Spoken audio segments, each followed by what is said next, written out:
اعوذ باللہ من الشیطان الرجیم بسم اللہ الرحمن الرحیم۔ السلام علیکم سامعین۔ رسول اللہ صلی اللہ علیہ وسلم نے دجال کا ذکر کرتے ہوئے فرمایا، اگر وہ ظاہر ہوا اور میں تم میں موجود رہا تو تمہارے بجائے میں اس سے جھگڑوں گا، اور اگر وہ ظاہر ہوا اور میں تم میں نہ رہا تو ہر آدمی خود اس سے نپٹے گا، اور اللہ ہی ہر مسلمان کے لیے میرا خلیفہ ہے۔ ابھی ہمارے اس چینل کو سبسکرائب کریں اور بیل آئیکن کو ضرور کلک کریں تاکہ آپ کو ہماری تمام ویڈیوز بر وقت ملتی رہیں۔ بس تم میں سے جو اس کو پائے تو اس پر سورہ کہف کی ابتدائی آیتیں پڑھے، کیونکہ یہ تمہیں اس کے فتنے سے بچائیں گی۔ صحابہ نے عرض کیا، دجال کتنے دنوں تک زمین میں رہے گا؟ آپ صلی اللہ علیہ وسلم نے فرمایا، 40 دن تک۔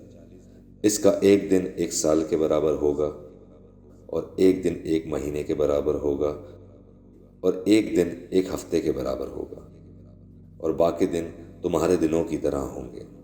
تو صحابہ نے پوچھا، اے اللہ کے رسول، جو ایک دن 1 سال کے برابر ہوگا، کیا اس میں ایک دن اور 1 رات کی نماز ہمارے لیے کافی ہوں گی؟